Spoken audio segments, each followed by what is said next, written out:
Hello everyone, dear student. जैसा कि आपको पता है, कोविड-19 में हमें ऑनलाइन लेक्चर पढ़ाने के लिए निर्देशित किया गया है और उसी के तहत आपको पहली जो वीडियो है वो हम शेयर कर रहे हैं। Hope you will enjoy it. और जैसा आप रेगुलर क्लास में फील करते थे वो सारी चीज़ें इसमें फील करेंगे। Myself doctor Lakhpat Meena और मैं आपको जिम्नोस्पर्म्स पढ़ाऊँगा और उसमें today we are going to discuss that what's the gymnosperm. Gymnosperm क्या है, कहाँ पाए जाते हैं। जैसे प्लांट्स के बहुत सारे ग्रुप्स होते हैं, वैसे ही जिम्नोस्पर्म भी एक उनका ग्रुप है। जैसा कि आपने प्रीवियस जो क्लास है उसमें फर्स्ट ईयर में आपने एल्गी, ब्रायोफाइट, टेरिडोफाइट्स के बारे में पढ़ा। They are different types, different categories of plant. And in second year you will studied about the gymnosperm and angiosperm. Gymnosperm और एंजियोस्पर्म के बारे में आप पढ़े हैं, जो प्लांट्स की दूसरी ग्रुप है। तो जिम्नोस्पर्म का जब भी शब्द आता है that means they are naked seeded plant. जैसे कि आप कुछ वेल नोन नेम आप जानते हैं, जैसे साइकस है, पाइनस है। साइकस घर घर में उगता है और गार्डन वगैरह में आपने देखने को मिल जाता है। तो वहाँ पर नेक्ट सीडेड जो प्लांट है they are grouped under the gymnosperms. Gymnosperm को इससे पहले आपके जो क्या क्या सिलेबस है सेकेंड ईयर में, वो थोड़ा सा आप अगर ब्रीफ कर लें तो ज़्यादा ठीक रहेगा। फर्स्ट ईयर, सेकेंड ईयर और थर्ड ईयर। सेकेंड ईयर में आपके तीन जो पेपर हैं, उन पेपर में पहला पेपर है आपके diversity and systematic of plants, जिसमें जिम्नोस्पर्म्स है, fossils as well as livings. Second है आपके diversity and systematic of seed plant angiosperm, और थर्ड भी एंजियोस्पर्म की एनाटॉमी और एम्ब्रियोलॉजी से रिलेटेड है। तो हम यहाँ पर आपके पेपर फर्स्ट को कवर करने वाले हैं, जिसमें हम जिम्नोस्पर्म के बारे में पढ़ेंगे। जो फर्स्ट पेपर है उसकी अगर आपको क्योंकि आज इंट्रोडक्टरी क्लास है तो आपको पता होना चाहिए हम क्या क्या पढ़ने वाले हैं, क्या क्या हमारे सिलेबस में है। तो आपका जो जिम्नोस्पर्म जो ये सिलेबस है, you can download it from university of Kota website. तो इसमें जो यूनिट 5 है और इसमें यूनिट फर्स्ट में कैरेक्टरिस्टिक ऑफ सीड प्लांट है। इसमें इवोल्यूशन ऑफ सीड हैबिट्स कैसी होती है, plants with fruits and without fruits, मतलब जिम्नोस्पर्म और एंजियोस्पर्म्स के बीच में क्या क्या डिफरेंसेस है, क्या क्या सिमिलरिटीज़ हैं, क्या दोनों एक ही प्लांट के ग्रुप हैं या दोनों में कुछ समानता है। तो ये सारी चीज़ें हम इसमें डिस्कस करेंगे।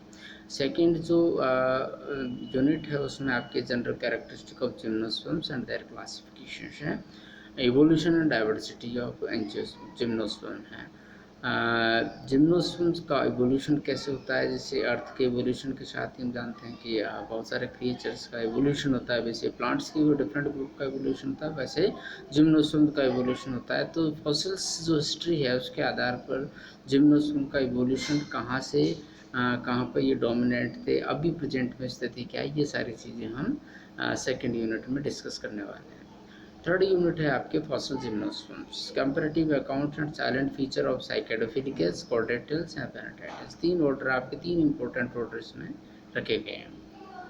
ये इसलिए है एक्चुअली जो जिम्नोस्पर्म जिसकी हम बात करते हैं वो अभी का डोमिनेंट प्लांट ग्रुप नहीं है। ये पहले कभी डायनासोर्स के समय ये बहुत डोमिनेंट हुआ करता था, लेकिन अब ये डोमिनेंट ग्रुप नहीं है। और ये साइकेडोफिलिकस स्पेशली और कॉर्डेटल्स और वेनाटाइटल्स, ये तीनों जो ग्रुप हैं जिम्नोस्पर्म्स के, they were very dominant earlier time में वो काफ़ी डोमिनेंट रहे थे।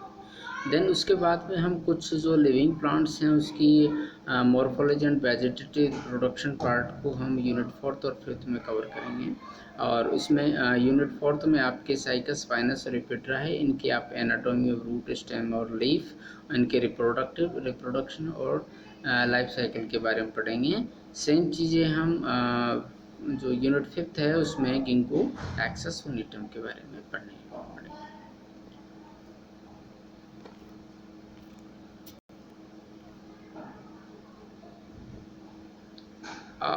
जब तो प्लांट्स की बात आती है तो हम जब हमारे डे टू डे लाइफ में प्लांट्स देखते हैं तो आपको दो तरह के प्लांट्स इसमें देखने को मिल जाते हैं। एक तो seedless plants and seeded plant. Seedless plants reproduce by means of the spots, जिसमें एल्गी है, आपका ट्राइफाइट है, टेरिडोफाइट्स है। देन उसके बाद में सीडेड प्लांट है, reproduce by means of the seeds. तो यहाँ पर सीड का फॉर्मेशन होता है। सीड में जो फेनोलॉगम्स भी कहते हैं, तो इसमें सीडेड जो प्लांट हैं उसमें एक सीड जो एक स्ट्रक्चर है जिसके अंदर एम्ब्रियो प्रोटेक्टेड रहता है ताकि, और उसके अंदर कुछ रिजर्व फूड मटेरियल रहता है जहाँ पर जो एम्ब्रियो जब जर्मिनेट होने वाला होता है तो उसको कुछ क्या कहते हैं रिजर्व फूड मटेरियल उसको मिल सके।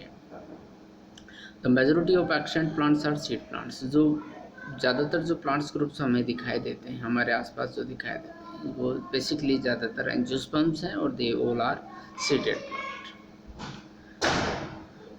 सीड में कुछ चीज़ें इम्पोर्टेंट जो मैंने अभी बताई कि आपको, इसमें एक तो एक एम्ब्रियो होगा, एक इसके अंदर स्टोर्ड फूड होता है और एक सीड कोट होता है। और जो स्टोर्ड फूड है ये इसके लिए सबसे इम्पोर्टेंट है, और क्योंकि जो फूड है वो भी बहुत ही रिच फूड के रूप में रहता है और जनरली क्या कहते हैं इसमें कंसनट्रेटेड जो लिपिड मॉलिक्यूल्स उनके रूप में रहता है और वो फिर मोबिलाइज होकर के सिंपल फॉर्म में कन्वर्ट किया जाता है। सीड कोट सीड को जितने भी एडवर्स कंडीशंस होती है उन सबसे बचाता है और उसको तब तक प्रोटेक्ट किया जाता है जब तक उसको एम्ब्रियो को फेवरेबल कंडीशन नहीं मिल जाए जर्मिनेट होने के लिए। सीड प्लांट्स के कुछ कैरेक्टर हैं, जैसे उसमें एक तो मेगाफिली पाई जाती है, हेट्रोस्पेरस होते हैं। हेट्रोस्पेरस कंडीशन आपने वैसे भी टेरिडोफाइट्स में पढ़ी है, जैसे इसमें आपके सिलेजिनेला वगैरह, सिलेजिनेला से स्टार्ट हो जाती है और फंड्स में बहुत सारी हेट्रोस्पोर्स इसमें देखने को मिलती है। Heterospory is a condition in which two type of spores are produce. एक माइक्रो स्पोर्स और megaspores. Microspore germinate to form male gametophytes and megaspore germinate to form female gametophytes. ये जो mega spores है जो germinate होकर के mega female gametophyte बनाता है, ये आगे जाकर के सीड में कन्वर्ट, सीड हैबिट्स में का ये प्राइमरी लक्षण है। तो जो सीड होते हैं उसमें क्या होता है कि ये जो फीमेल जो गैमेटोफाइट है जिसे हम एम्ब्रियो कहते हैं वो विद इन द ओवल्स में रह जाता है।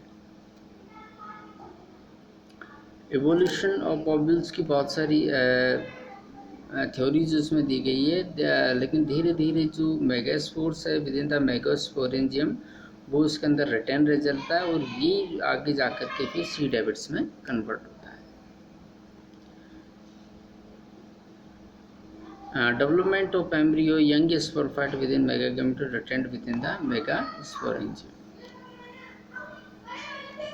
एवोल्यूशन ऑफ ओव्यूल्स, जिसका हम आगे फिर और डिटेल से पढ़ेंगे। एवोल्यूशन ऑफ सीड्स हैं, किस तरह का सीड्स जो हैबिट है, जैसा भी मैंने आपको बताया कि जो सीड हैबिट्स है ये एक्चुअली उसमें टेरिडोफाइट्स में बननी स्टार्ट हो जाती है, लेकिन वहाँ पर ये कम्प्लीटली नहीं बन पाती है, लेकिन जिम्नोस्पर्म्स में ये कम्प्लीटली सीड हैबिट में कन्वर्ट हो जाती है। तो the seed habits arose by 365 million years ago by fusion of vegetative tissues around the megasporangium। Megasporangium के चारों तरफ जो टिश्यूज थे उनके फ्यूजन के द्वारा इसमें सीड हैबिट्स का निर्माण होता है। और जो एडिशनल जो प्रोटेक्टिव लेयर थी उसको हम इंटेगुमेंट या अध्यावरण के नाम से लेते हैं, और एक जो ओपनिंग रह जाती है वो उसको हम माइक्रोफाइल्स के नाम से जानते हैं। और जो मेगा स्पोरेंजियम होता है उसको हम ओव्यूल्स के नाम से जाते हैं। Following the fertilisation the integument become the seed coat. जो फर्टिलाइजेशन के बाद में इंटेग्यूमेंट को हम सीड कोट के नाम से जानते हैं।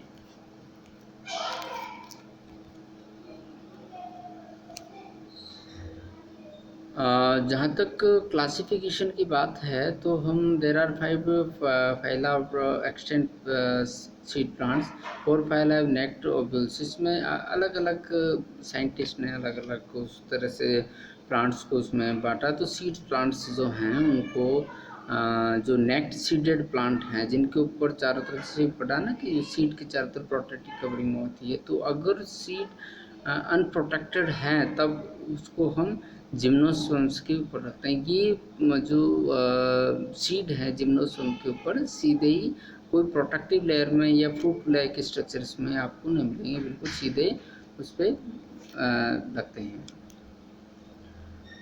जो जिम्नोस्पर्म है उसकी जो अगर मेन जो उसकी बात करें हम तो ग्रुप हैं उनके साइकेडोफिटा, गिंकोफाइटा और कोनेफेरोटा निटोफाइटा। देन उसके बाद में हम नेक्स्ट क्लास में इनके जो in next class we will discuss इनके बारे में कि साइकेडोफाइटा क्या होता है, गिंकोफाइटा क्या होता है, कोनिफेराफाइटा क्या होता है, निटोफाइटा क्या होता है और इनकी देसी कैरेक्टर क्या है, इनको हम नेक्स्ट क्लास में हम डिस्कस कर लेंगे। तब तक के लिए थैंक यू और पढ़ते रहें, लिसन ध्यान से।